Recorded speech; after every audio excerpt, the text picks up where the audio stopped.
Every Saturday morning, Hector and his little sister Diane visited their Grandma Mira, who lived in a cozy house with a bright red door and a backyard that always seemed to be full of sunshine.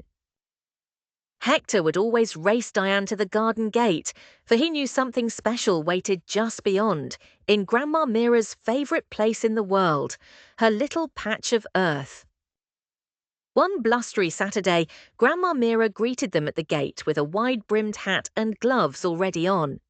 "Today," she said, her eyes twinkling, "we're going to grow a garden together."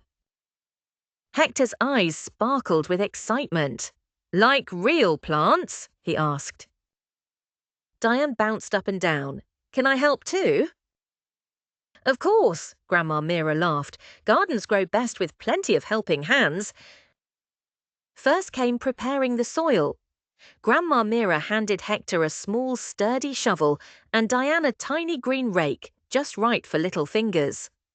"Before we plant anything, we must wake up the soil," she explained. Hector carefully dug into the earth, turning clumps of dirt and finding squiggly worms and shiny beetles. Diane picked out little rocks and sticks, her tongue poking out in deep concentration. "The soil needs to be soft and clean," Grandma Mira said kindly. "That helps our plants stretch their roots without trouble." "Plants like comfy beds," Diane said seriously, and everyone giggled. Next came planting the seeds. Out of her apron pocket, Grandma Mira brought a small packet. "These are tomato seeds," she announced. "Tiny, but full of surprises." Hector poked little holes in the earth, just as he was shown.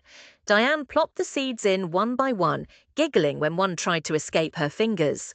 She covered them ever so gently with soil. "Not too tight now," Grandma Mira reminded. "Plants need space to grow, just like you." "Do they really get big?" asked Hector, kneeling closer to the ground.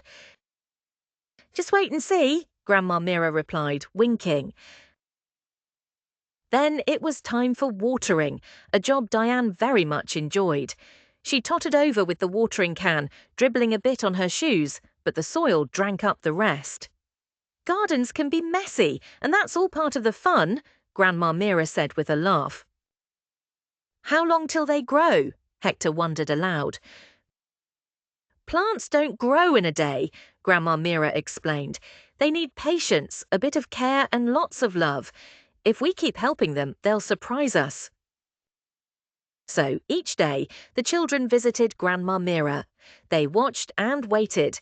Some days Hector weeded, sometimes Diane scooted a slug away, and sometimes they simply sang songs so the plants would never be lonely.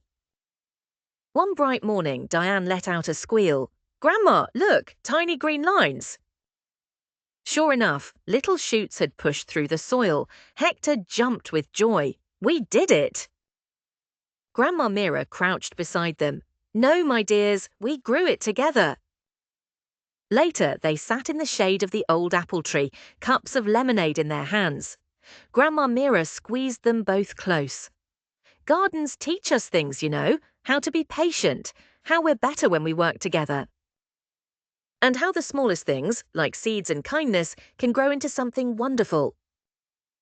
The children looked at their sprouting garden, pride swelling in their chests.